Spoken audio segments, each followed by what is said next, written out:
So I've been doing little projects here and there on the car, just kind of poking away at things, getting ready to rip that rail out. But, you know, I need to clean. This place is a freaking mess. So I'm going to take care of this really quick, and then we will hopefully get started on the Firebird this weekend and get that knocked out. Also, we have some more 400 parts. So you see, we're starting to get there. We got lifter in, testing push rod length. I have new push rods. Got the aluminum valley pan, ARP head bolts, just a bunch of little pieces here and there that need to be put on the engine. So we're going to start that in the next video. And when that is posted, I'll put it in the card in the upper right-hand corner. But let's get started on cleaning this place up so that I can actually accomplish something, well, at least look like I'm accomplishing something this weekend.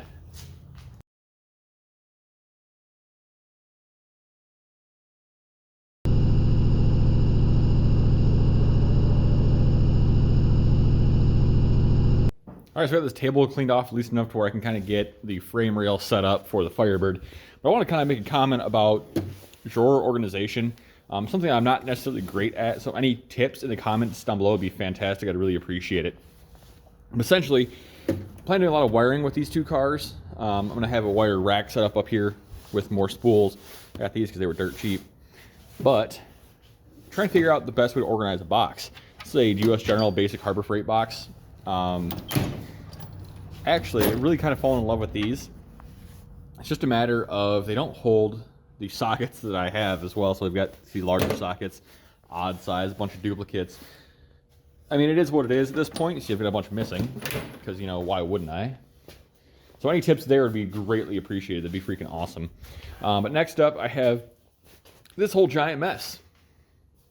So as you see, we got things out, got things on the table, and never really touched them.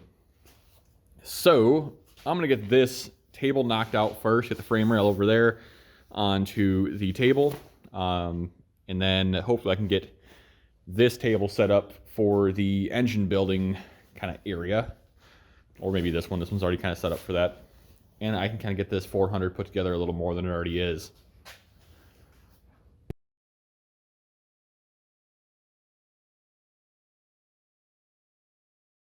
Well, the garage at least cleaned up enough where I can kind of move around and get projects situated. So essentially what needs to happen on the Firebird is the frame needs to be replaced. So either we can do the entire rail, or I can cut about here and mount backwards. If I do that, I'm going to cut, boom, do my spot welds, and do that, weld this, maybe the plate to connect it just to make sure it's going to be fine. But I think if this comes out easily and I've got spot weld remover bits, I'm just gonna do the whole weld and the whole thing and just knock it out. I think if I do that, I might actually do, yeah, we'll see. We'll see what happens with that. But let's go underneath the car and take a look. All right, so we've got the trunk pulled back quite a bit. We're using a 11/16 socket on this to get these carriage bolts out. There's some on this side as well. And then there are two underneath as well that I'll show you a little bit later, but let's get these out for right now. So you may notice all this dirt. Yeah, we had a little fun earlier, so we need to sweep this out, get it out of the way. So as you can see, the rear frame is kind of shot. But I'm thinking what we can do is we can cut it, splice it probably right about here, splice in a new piece.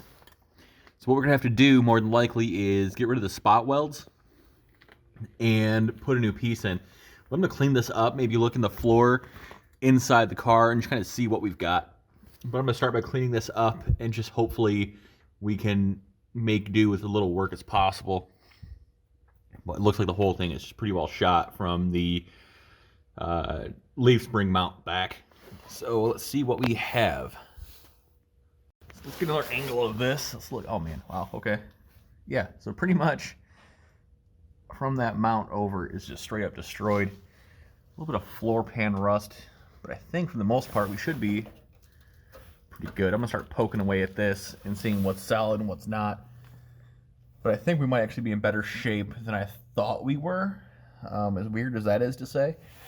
So I think from here, up were pretty solid. So I'm going to remove this exhaust bracket. I'm not going to use these anyway because I'm probably going to do side pipes. So whatever there. But I should be able to actually cut this leaf shackle, drop this leaf down. I'm not going to do that today more than likely, but I'm going to just kind of keep that in mind. But let's get this kind of prepped so I can knock this out when I actually have time, especially during this whole virus scare. Hopefully I have time to do it. All right, let's see what we have, I guess.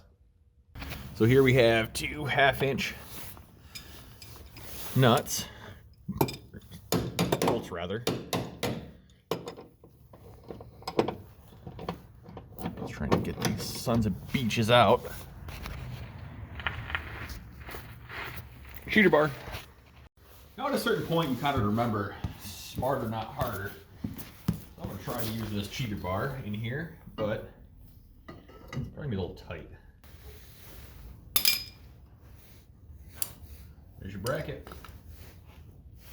Now I actually need some kind of visibility into this. I think we're actually in better shape than I thought we were. Yeah, I'm not hating that. We can make this work. Cool. All right, so I guess what we're gonna do is we're probably gonna cut right about here after this mount, and get rid of the spot welds in the floor. There might be some floor replacement we got to do as well, but I think it's gonna be a fairly quick process. Should be able to splice, get rid of the spot welds, put the new piece in, and call it good. The rest of the frame rail looks pretty solid. I'm not that worried about it. Yep, it's got some rust spots, but I think, yeah, it's all just surface. But I think we're pretty much good to go. So if that's not enough for you, I also have other things planned for the Firebird. So we've pretty much decided this is going to be a small valve, high velocity engine. So what that means is we're going to use older high compression heads. Yes, I know you can move more air with other engines, setups, other heads. I know. But I'm going to use these just because we've got the 400 going into the Le Mans. That'll be a 6X setup. Not that worried about it. 6X4s will probably go on to the 400 once they get milled anyway. So I'm going to make this thing just fun, and I want to try to keep up with this big guy with less power in this car. And I think it's possible done the right way. But if you guys like what you're seeing, please feel free to comment down below. Let me know what you guys are working on. Please subscribe, hit that like button. I will see you guys on the road.